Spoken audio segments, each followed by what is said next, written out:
Hello, welcome to the Rooms with Ronald podcast, brought to you by the Multifamily Media Network. I'm your host, Ronald Harrington. In 2023, I set an intention to shop 100 apartment communities to see how leasing was evolving around the country. Rooms with Ronald was born out of that experience. In this series, I share my experiences and engage in meaningful conversations with other professionals in the industry as we discuss all things related to leasing and marketing. Join in as we expand the Rooms with Ronald experiment. Hello, and welcome to another episode of Rooms with Ronald, brought to you by MMN. I'm your host, Ronald Harrington, and in this podcast, we talk all things leasing and marketing. And I actually have someone who's recently helped someone find an apartment, so they have went through the whole process firsthand. I am joined by Catherine Spear, who is the Director of Enterprise Sales for Apartment IQ. Catherine, thank you so much for joining me today. Thank you for having me, Ronald. I'm really excited to be here. I know our listeners are going to be super excited to get some firsthand experience, right? Because, if you're just joining us, I shopped 101 apartment communities last year across the nation. I was a true prospect, and I didn't ask any of those, I'm a shopper questions, like what type of people live here and is this community safe and all of those, right? I just went in like a normal prospect. And sometimes people can still tell or they recognize you and they just don't say anything for fair housing, but you have firsthand experience recently. I do, yes. I live in Nashville. And I moved here in 2017, moved in with a friend, and then in 2018 shopped for my first apartment here. And the Nashville market has completely changed since then.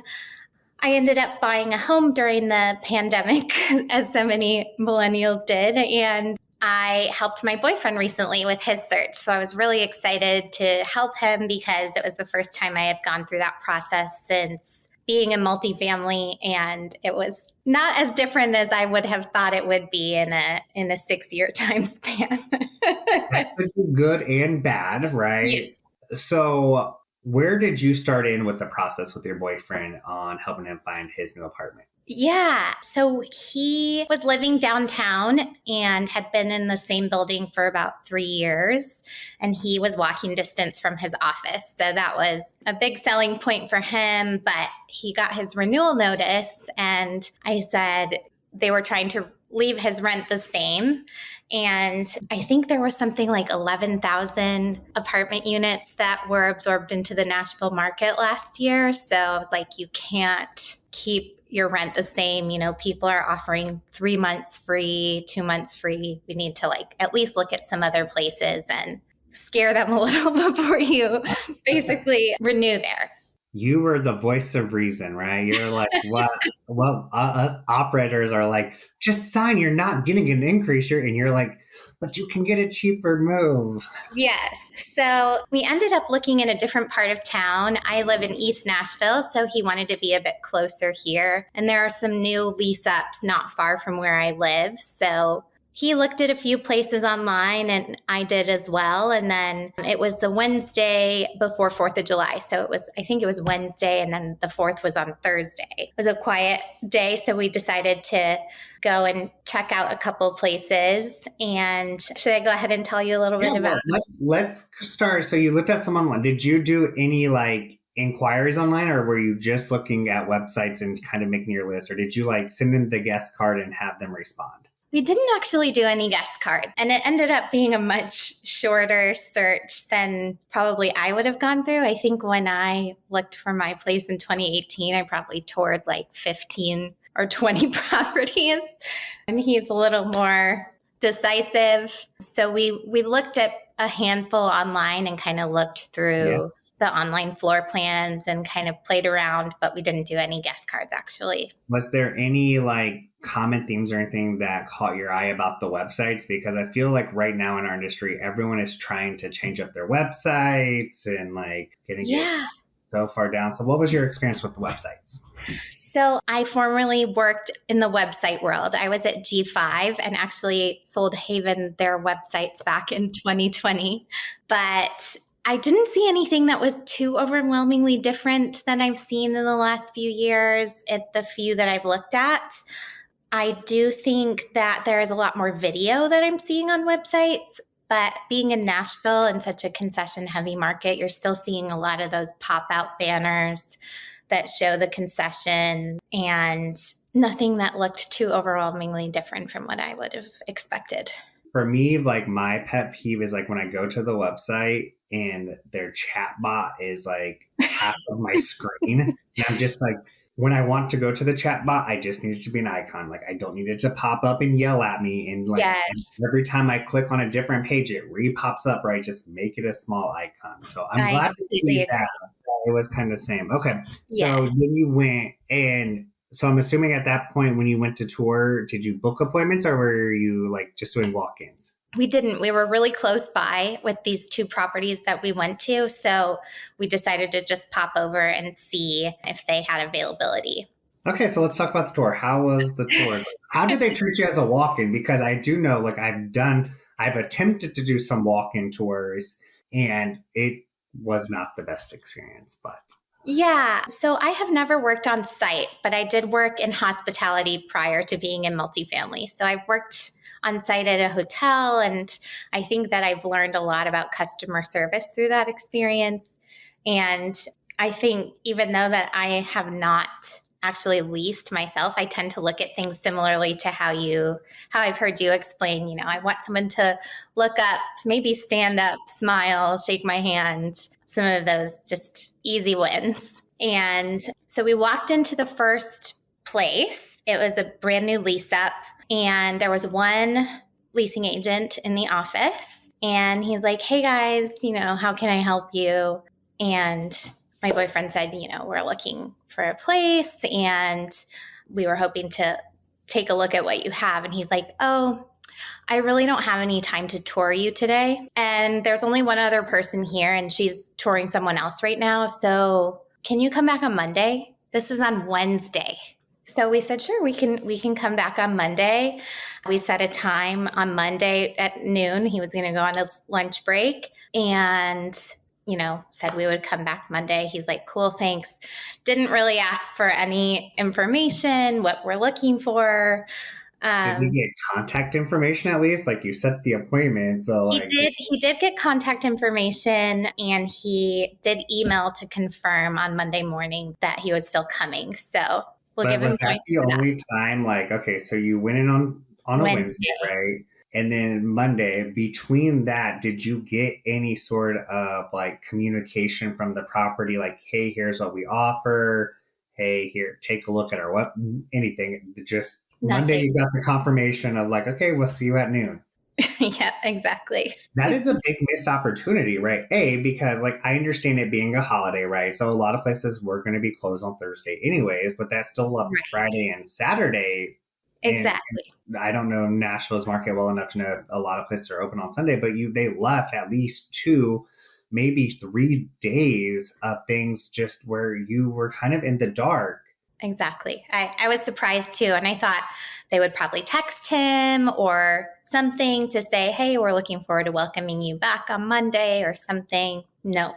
Offered an alternative if I can't tour you, like, hey, we're doing self-guided tours. Can I send you a video tour? Or like something to create the urgency, because to me, how I just interpret that was, we have lots of apartments, so you can just come back on Monday. They're still going to be here. And if you don't want to lease on Monday, well, you know what? We'll see you in a couple weeks. Yeah, exactly.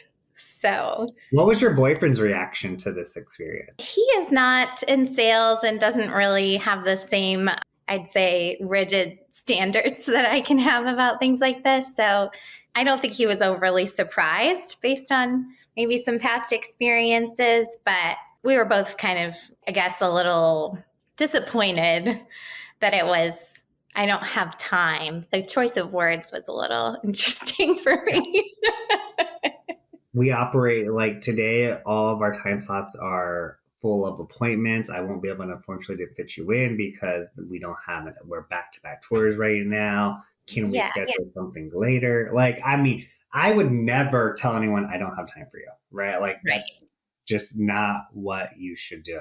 Okay. So what else happened? So we decided to go from that building to another one that was in the same area, and we ended up walking in there too. Different experience there. They did have some availability, and the agent there was very warm and engaging. He shared that they had some availability, got our IDs, and took us on a tour of the building. He did share with us that he was 2 weeks into his role there. So I thought he did a really good job. He was very personable and nice. The building was a little bit older than the other one that we were interested in, and actually a little bit more expensive than the new lease up was. So we did like it and finished the tour, and we were a few weeks from his lease being up. So we got back to the office, and he said, when are you looking to move? And we said the end of August, which he ended up saying, well, I only have 4 weeks of availability on my computer. So if you could call me back when you're 4 weeks out from wanting to move, then I can tell you what we have available then. Okay, so let's look at some positives here, right? So, I mean, he took you on a tour, so that's Yeah. a win, right? He didn't tell you a time. He was upfront about being 2 weeks in, which could be good or bad, right? Like sometimes I like to go to a property and say it's my first or second day here when I don't really know much about the property, just to buy that leadway.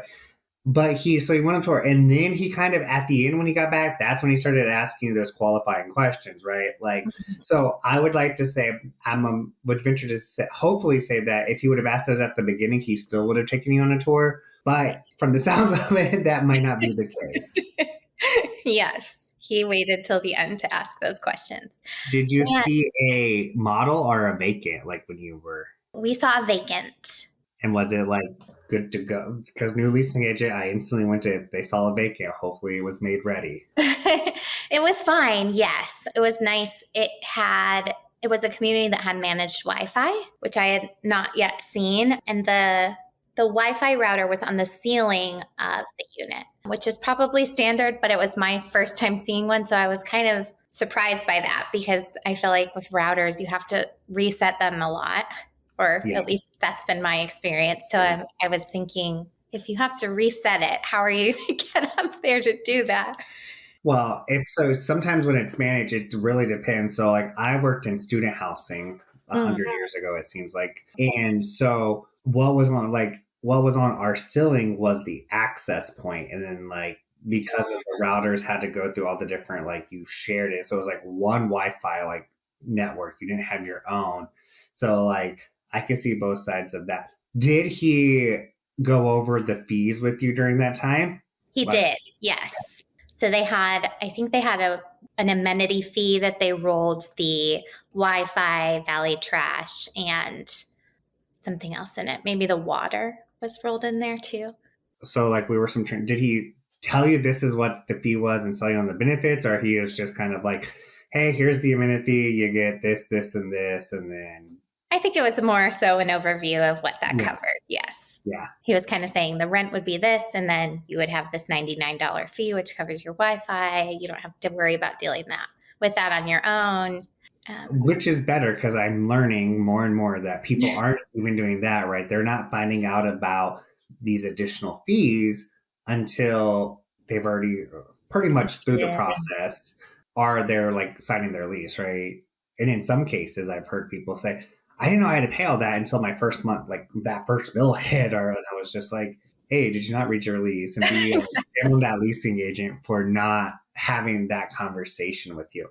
Did he at least get like information to do any sort of follow up to you guys? He did get information, but I don't know that they ever followed up. I don't think that they did. Ford didn't share that with me. So some missed opportunities as well. Yeah, I mean, we're gonna focus that he at least toured you. So did your boyfriend go back on that Monday to the other property that didn't tour? He did, and I went with him. It's actually just down the street for me. The joys of, I'm assuming you probably work from home. I do, yes. The joys of working from home, right? We went back over there on Monday, and it was the same guy who took us on the tour. When we got there, he had us sit down, offered us waters or drinks, which was nice. And the first thing he asked was, "What's your budget?" And then he had his screen pulled up with like another screen that kind of faced us. Yeah. So as soon as he got a budget from us pulled up, I watched him do it. The most expensive end of that budget and even higher was like, "So you're going to want to look at these." And I'm like, wait, what about what about some of these up here? So we kind of talked about the different plans that were available. And then he wanted to show us a few different units within the buildings. So the first, did he solely do the units based off your price, like what you're looking to spend, or did he at least try to uncover like a couple things that might be important to you? Because like everyone knows, to me, it's closet space, right? So like, yes. I'm going to store and I'm like, I need closet space, right? So you're not going to show me and people they would show me their smallest unit and then work their way up. And by the time we get there, I'm like, okay, this is about the closet space I needed. If you would have, and then they're like, "Oh, what are you going to have?" And I'm like, I just recently bought 2 more North Face jackets. So now I'm up to 19 North Face jackets and like 40 some pairs of shoes and 67 dress shirts. Like, so, you have to identify those needs with me because you don't want to waste your time and show you this small closet that I'm going to look at you and say, there is no way like my stuff is going to fit. Well, they didn't do any of that. He didn't really ask any qualifying questions. And we ended up going into a unit at the back end of the community. And what I found out when we went in there was that building, which was the furthest from the office, has a view of downtown Nashville. And of course, has a premium for that view. So he took us there first to get us to fall in love with this view and then hopefully, get a premium on the price that he had shared with us. So we did really like the apartment. It was still in progress. The building is still being built. So it was one of the ones that was going to be available in our time frame. And we liked it a lot, but asked about some of the other ones within the community that might be up closer towards some of the amenity spaces because they have a beautiful new pool and a fire pit, pickleball court, all of those things. I find it interesting though that he went for like that premium. Like I get why, right? Like in a lease up, you have all that, right? But why not save that for the end if you're still on the fence? Either way, right? Like if you're in love with the place, you're like, oh, my sales tech would have been like, you love that unit that we just saw. Let me show you one that I know you're going to fall in love with. Because then you set this expectation, right? So you saw that unit first. Now nothing is going to compare to that unit because of the views. So why not like save that for like I'm gonna put you over the edge.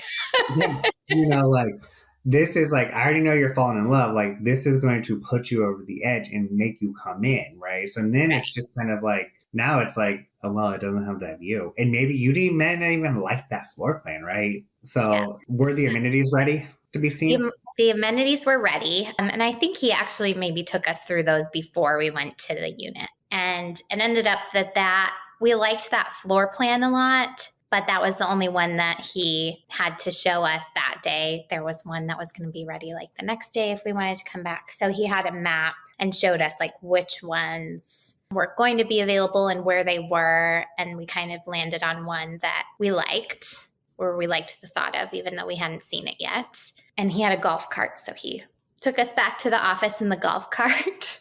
And then he said, so do you guys want to come? By the way, I was not on the lease and was never asked, or it was just assumed that I was going to be on the lease. There was no question of like, oh, where do you guys do? What is your relationship? I don't know what he thought was going on.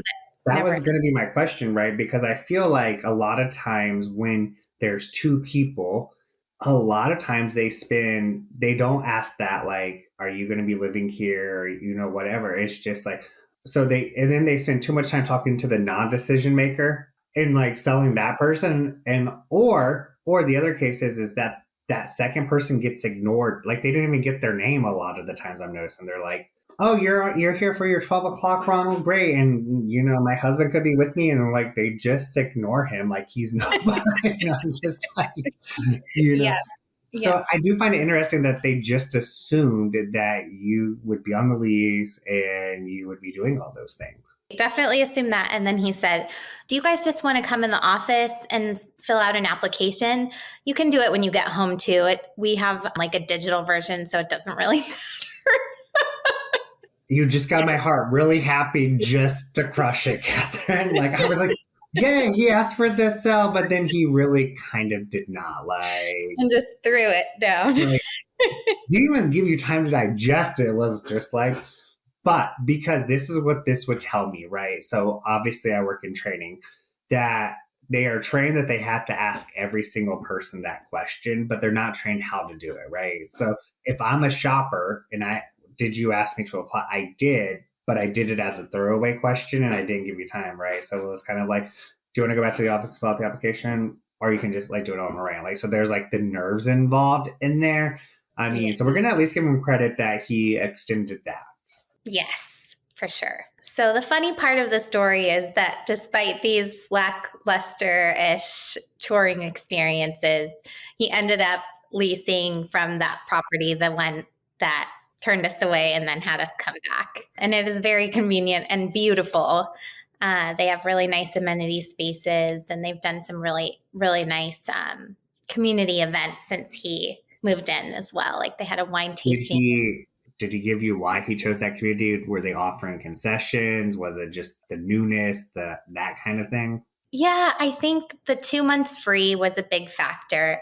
He ended up saving a pretty significant amount from the community he was in before to this one. And he's not downtown, doesn't have to deal with kind of all of that. And he's down the street from me, which is really nice. And it worked out really well in terms of like the actual place itself and the proximity, I think. But he did get 2 months free. I can't remember if I just said that already. And it seems to be going well, but there were definitely some things in the move-in too that were a little bit. Did he share some of that move-in experience with you? Because a move-in experience kind of sets the whole tone almost for the whole residency, right? And then you add in the inconvenience of new construction. Yes. And being the first person to live in an apartment.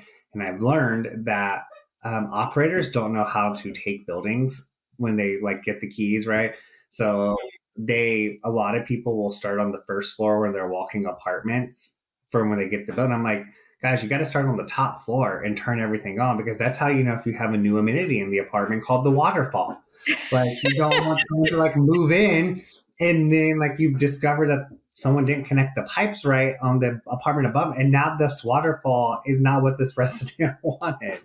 Right. So how was the move-in experience? What did he share with you? I think it went pretty well. They had him make an appointment so that he would have access to the elevator that day. And that all went really smoothly. The agent came and met him when he got his keys, which was the day before he moved in. And they had really cute branded swag that they gave him, like a bag of magnets and stickers, and then a little water bottle that had their branding on it. And maybe like a coupon to a restaurant that was nearby or something. Yeah. I mean, and we don't even see that a lot of places anymore, right? Like you just see okay, here's your keys. I'm going to email you a move-in condition form. Yes. The elevator is like around there and just good luck. Like, yeah. So he did have the move-in inspection form to fill out within 24 hours. And luckily, there weren't any issues, even though it's a new building. But the thing that was kind of funny was the Wi-Fi. They said, oh, your router's already there. You just have to turn it on. And he's like, I can't find it anywhere. I'm like, I'll find it. So I came over and I was looking for it. And there was no router to be found. We were looking on the ceiling since the other unit had one up there. Couldn't find it. And then they sent the Xfinity people out to his unit, and there was no router in the unit. So they had to bring you one. Yes.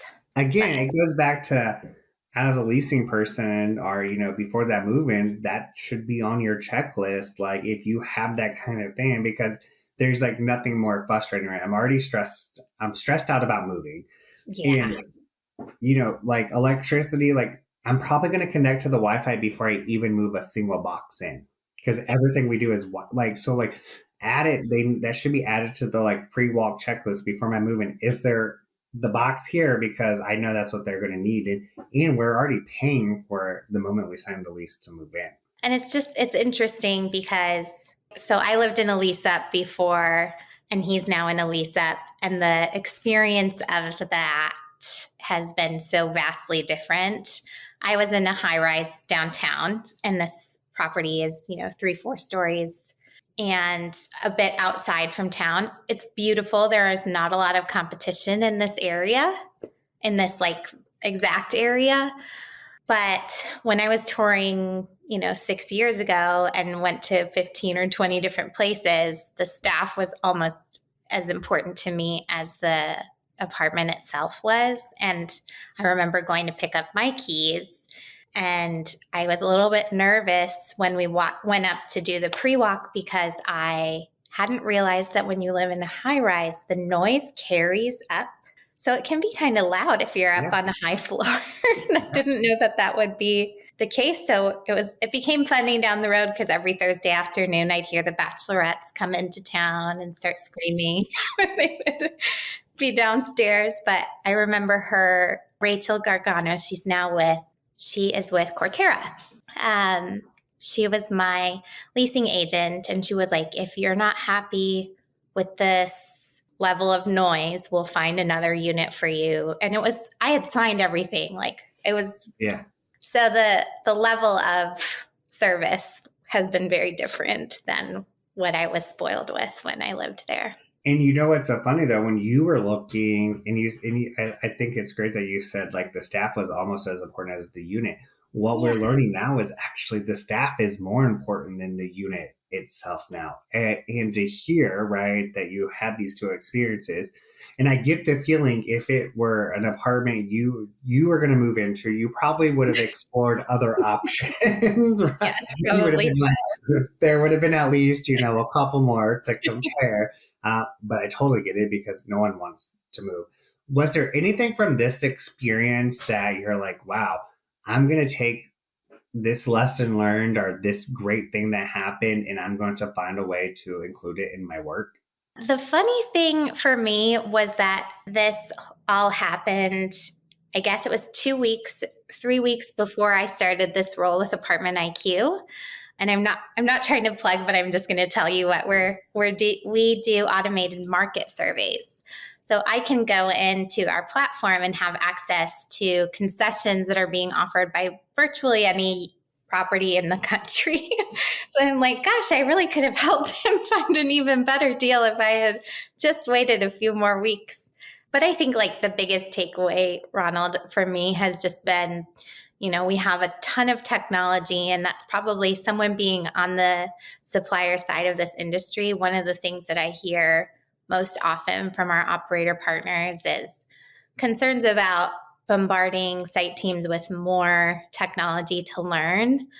But the soft skills and the sales that go into leasing apartments are so important, and the tech really can't replace them. Even though I have an experience where we had a not great leasing experience and he ended up leasing there, I think there are probably plenty of, if not more, people who are like me that would have wanted to go elsewhere just based upon that experience. Yeah, sometimes that concession sells like that. That's all it takes. And, and it sounds like he wanted to be closer to you, which probably like played into it. And most people just don't want to go spend 2 and 3, 4 days apartment searching, because then it's just like they all look the same after a while. Yeah, but well, Catherine, thank you so much for joining me and having this conversation. It is always great to hear other people's experiences and like what we can do better.